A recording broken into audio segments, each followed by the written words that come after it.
To hear the entire show and many others, visit www.PureMomentumNetwork. Jack Hart is somebody that I wrote with on Veterans Today, and we kind of both appeared at VT at about the same time.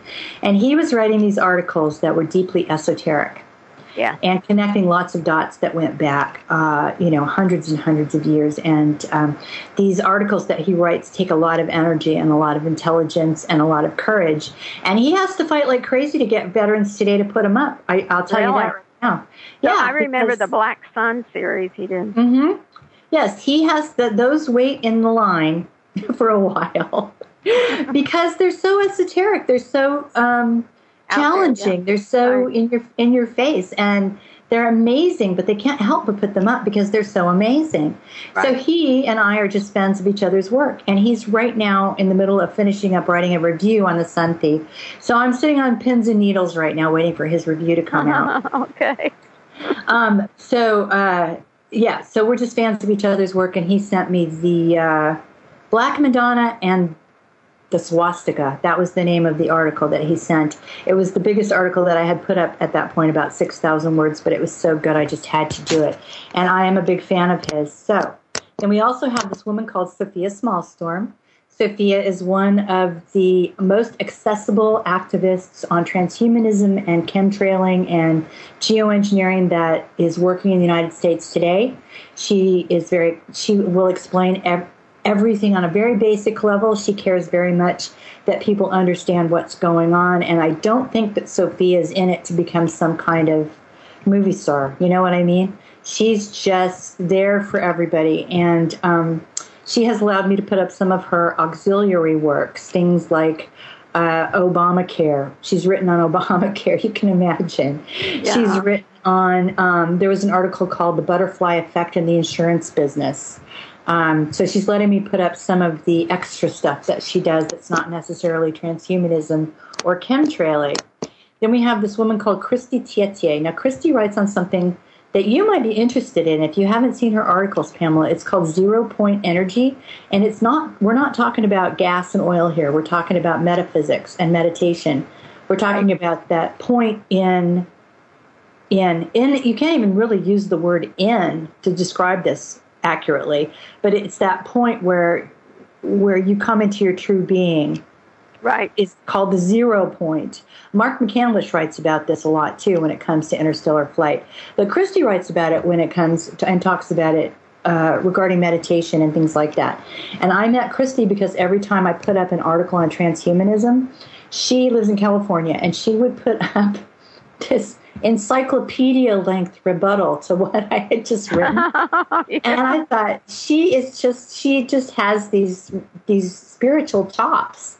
Right. You know, I've got to get this woman out into the open. So I said, go for it, Christy. And she's writing whatever Christy wants, whatever comes to Christy's mind about meditation and things like that. And her biography you should read, because she swears she was born in the same in the hospital where Joseph Mengele was actually still practicing. That's a miracle she made it out then. Indeed, and she's a product in some way, shape, or form of MK Ultra, and that's going to be part of part of the series that she's writing on 0 Point Energy. She will take what she is trying to convey and apply that to her experience with MK Ultra. So I'm kind of, I think it's like a 6-part series, and we've only got 3 parts of it. But you have to go through the numbers to get where you're going. So absolutely. And there's this fellow, Jerome Putnam. Jerome grew up in Japan and now lives in Switzerland, and he's writing on the phenomenon of the psychedelic, environment, the psychedelic history. What would you call that? There's what the CIA did with psychedelics in the United States. There's what's natural, like the peyote ceremony of the Native American Indians. I mean, so he's kind of wading his way through all of that. And it's very interesting. And he's also writing articles for us in Japanese. Wow, that's nice. I know. I'm very happy about that.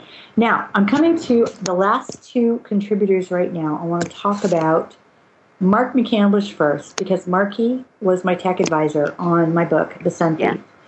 And I may have people recognized how real and how true his work was in your book.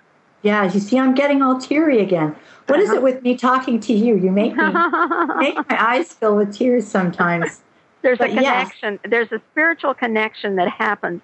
And I will tell you, Cara, before I do an interview, I ask my spirit to connect with the other person's spirit so we can say and do what needs to be done. So I actually do that. Yeah, I can feel you all the time when we're talking. There are those moments. There are those moments when you're right in my solar plexus, or you're right on my shoulders, and then my ears, my eyes kind of fill up a little bit when we're talking about certain things. And I think that one of the reasons that's happening to me right now is because people have to understand that Mark McCandlish is an angel. Yeah, he's an angel right here on Earth, and if it weren't for Mark, I could not have made. He's one of the people that helped me make sense of what I needed to write and what I needed to get out, because there's a lot to it. And in terms of the technical aspects, Mark is also a big believer in the power of prayer. Mark is into, when I say he's into extraterrestrials, that trivializes what Mark is doing in that by saying it that way. That's not really what I mean. What I mean is that Mark is guiding some understanding, I think, of those things. And Mark will laugh at me if I say things like this. Mark doesn't take himself too seriously at all. Right. One of the characters in the book is based very, very much on Mark's gesture in the world. And he laughs at me when I say that, too, because he does not think of himself as any kind of a hero. You know what I mean? Yeah. But if you listen to Mark's radio shows, there's nobody who knows more about aviation, advanced black ops, aviation materials, nanoparticles. You could never win an argument with him about it. But I a couple of days ago, I actually got an email from Mark about, he said that he and Dane Wigington had just held some kind of conference at City Hall or with the commissioners near Redding, California, near Mount Shasta, where he lives. And it had been standing room only, and he had been talking to the commissioners about what's in the air on a very simplistic level, but it had been so popular that it had forced the local media to cover it. You can actually see it on television, which is a huge step. That's a huge step. It is. So that's my Marky, and I tried very hard he's somebody you should interview, Pamela, if you can get a hold of him, and he's always up for an interview. So then the last person I'm going to talk about is this fellow Harold Kautzvella. Harold is German, and Harold appeared out of the cosmos when my book needed to be translated. So Harold and I go back many, many moons, many lifetimes, and we have a job to do together here. It's very clear to the both of us, and we are also working on a new book together. Harold is a chemist. He's also Jewish. He grew up in a kibbutz in Israel, spent some time in Germany, but then was in a kibbutz for years, and felt very isolated for whatever reason, probably because of his spiritual nature, and then came back to Germany. Harold, I decided in my gut that he needed to be the person to translate my book, and so he did, and this is very Harold, we needed to talk about some stuff that was pertinent to the book, so he kind of hitchhiked from Berlin to London. Really? With no money in his pocket. Wow. Very Harold, just assuming he was going where he needed to go and that the angels would take care of him until he got here. And they did. That's right, they did. So he was here for a day or two, and then we sent him back, and we talked about what needed to be talked about, and then we sent him back. He's also been privy to the reality of the cure for Morgellons. It exists. He's seen it happen. He knows what that is. That's in the book. That's part of what he's contributing to the book, this new book that's coming out, which I guess I can back into in a second. And also he's an expert on sentient oil, which causes the powers that be to chase him periodically, but he's got clairvoyants who warn him. He's pretty clairvoyant himself when they're after him again. And he knows what the antidote is. To hear the entire show and many others, visit www.puremomentum.net.